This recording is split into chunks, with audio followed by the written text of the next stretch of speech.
Départ du village de Mentet, qui se trouve ici, là, en dessous.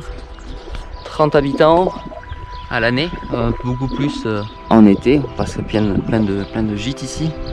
Moi je suis arrivé en voiture du col ici, et donc on va prendre la vallée de la Rota, je crois, pour aujourd'hui, pour une étape de plus de 30 km et 1800 mètres de dénivelé.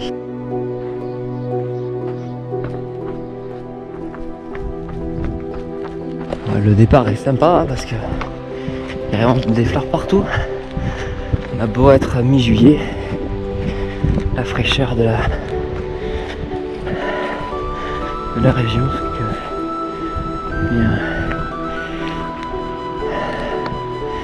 il y a encore plein de fleurs.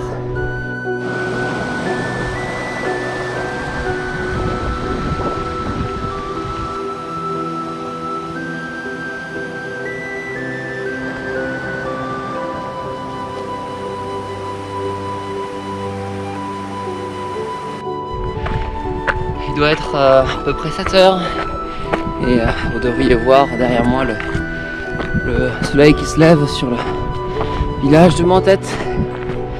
Voilà, j'ai fait 2 km je crois après. Ça monte calmement. Pour l'instant, on passe devant un petit abri pour les bergers, un casotte. Je sais pas si c'est très propre à l'intérieur. Alors ici je m'arrête pour montrer le col ici qu'on voit. Alors c'est, je crois, Portal des Mentet, c'est là où on va, là où on se dirige, et on voit le dernier raidillon là qui promet d'être costaud. Voilà, bifurcation. Donc nous on va aller à Portela des Mentet. Hop. Et on voit aussi que voilà, il y a beaucoup de mouches. Il y a un passage vers la Carrossa. Kilomètre par là-bas. Petit refuge. Je vois pas de tente à côté. Voilà, donc on voit qu'on est à 2000 mètres là déjà. Deuxième refuge, quasiment à la même altitude, pas très loin. Voilà, avec des petits chevaux. C'est sympa.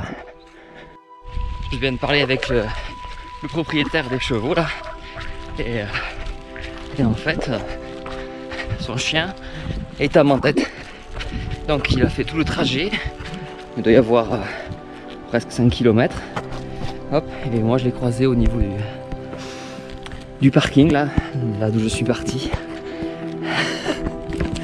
Bon, ça doit être quand même bien sympa de faire des chemins à cheval.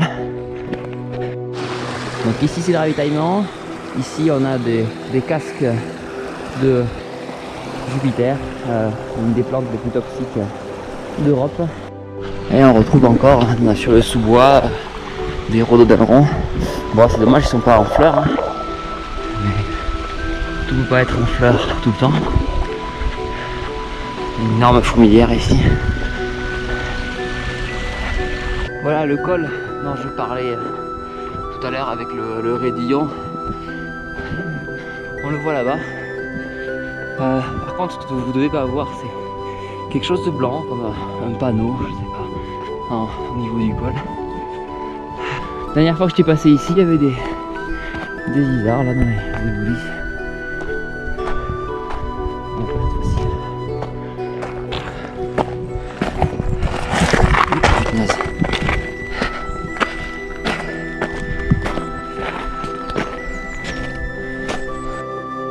Voilà, 7 km et demi à peu près.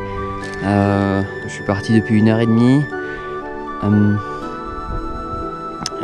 Et donc là, visiblement, je suis au col Portela des Mentet, et qui est à 2004, donc à peu près, je dirais 900 mètres de dénivelé déjà. Voilà, et donc je vais continuer le parcours par là-bas, je crois, pas très loin du col là.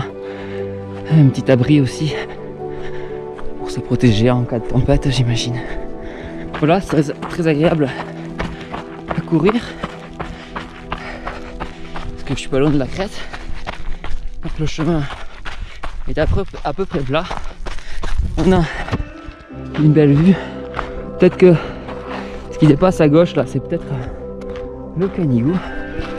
Hop.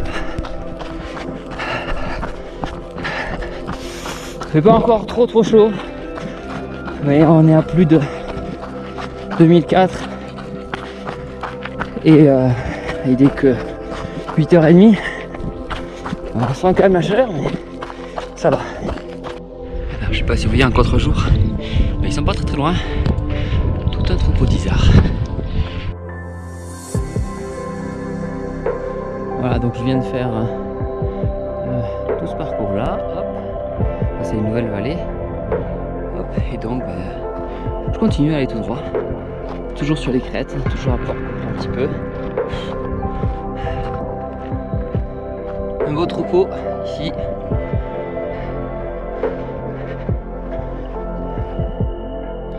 Je change à nouveau de vallée.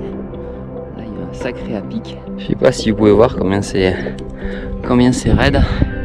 Ici ce petit chemin là qui passe à flanc de montagne.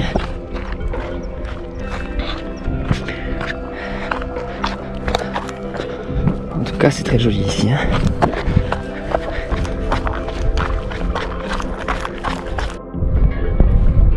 Vous devez le voir ici là. Il doit être à 20 mètres. Il y a un copain là-bas en dessous. Alors c'est sûr, hein, je suis assez près. Je vois bien que c'est pas une chèvre ça, c'est bien un isard. Et alors là c'est super agréable à courir. Tout simplement parce que c'est à peu près plat, voire un petit peu en descente. Donc ça court bien. J'avance. Je dois être peut-être à 14 km, quelque chose comme ça. Encore de beaux chevaux. Voilà.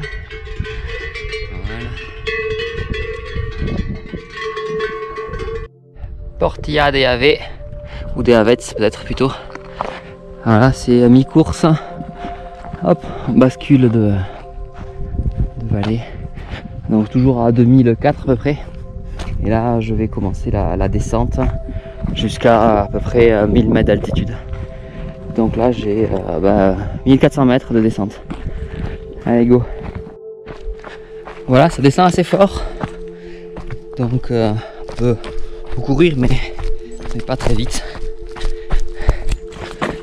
Ah oui, j'étais en plein milieu du chemin là les filles. Oui, désolé, je vous embête. Oh, un taureau. Alors ici on voit là toute la crête que j'ai longée là, sauf que j'étais derrière cette crête là lorsque j'ai longé la crête. Hop, ici par là on a dû, j'ai dû basculer dans la forêt, descendu ici. Alors, je suis un peu plus qu'à la moitié de la descente, et donc moi je vais à la Preste-les-Bains, donc juste à 4 km. Hop, c'est par là. Et donc les vaches, je pense qu'elles devaient être dans ce pré. Et puis elles ont voulu aller à la source. Et en fait, elles buvaient directement auprès de la source. C'est pour ça qu'elles ont dû monter. Bon, on change encore de versant. Ça y est, là, il commence à faire chaud. Là, il doit être bientôt 10 h. Donc j'imagine que la Preste-les-Bains, c'est par là. Et on voit, je crois, une tour là-bas, en face. Donc je sais pas si on va y passer ou pas. Parce que je crois que ça remonte après avoir fait Preste-les-Bains. Voilà, pour l'instant, ça vient de traverser une forêt de hêtres qui était très jolie. Il faisait assez bon dedans. Et là, dès qu'on est exposé au soleil, c'est pas la même chose, quoi. Voilà, donc le parcours continue. Cette forêt très humide et si étonnante pour moi. C'est bien sympathique, puis ça c'est pas trop chaud malgré la diminution de l'altitude.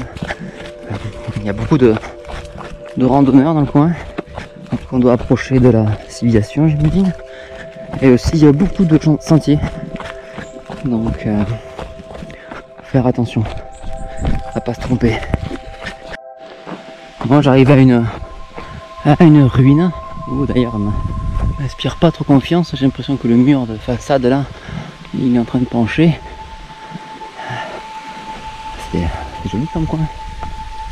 Hop, je vais faire le plein. Arrivé à la Preste, là il y a le pont pour traverser le Tech. Il y a vraiment du monde. Bon, je trouve ça pas spécialement joli, mais le Preste-les-Bains. Voilà les termes. Hop. Voilà, je vous présente le Tech. Début de la montée au col Prégon.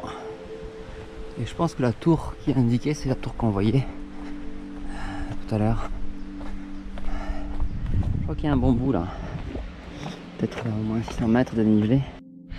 Ah, de nouveau une forêt quand même assez dense. En montant donc au col. Je ne suis pas tout à fait le tracé qui est marqué sur ma montre. Mais visiblement il y a des panneaux qui indiquent que je vais dans la bonne direction. Alors on y va. Bon, je suis bien remonté là, ça y est. Hein. Je crois que je suis bientôt au haut du col. Donc on revoit toujours la crête que j'ai longée. J'ai dû redescendre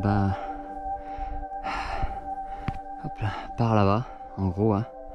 Hop, redescendre jusqu'à la Preste, qui doit être par ici.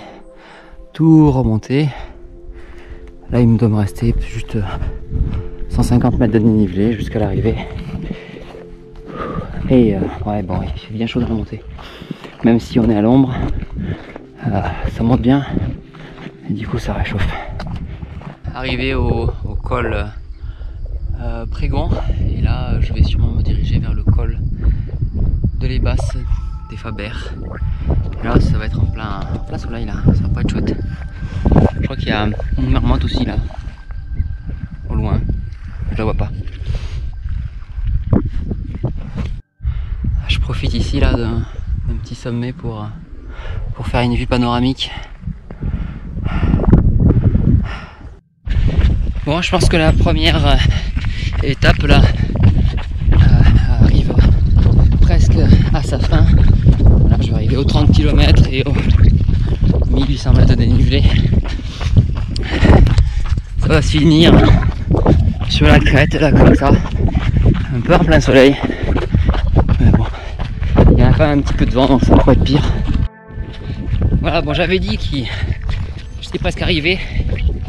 En fait, il me restait encore 4 km à peu près. Donc on s'est approché pas mal de la tour de Myre sans vraiment y aller. Bon, ça avait le coup d'y aller. Ça a été pourquoi 500 mètres. Voilà. Là maintenant il reste 2 km. Donc je pense qu'il faut que je remonte cette butte en face là. Et juste derrière il y aura le col qui sera la fin de la première étape.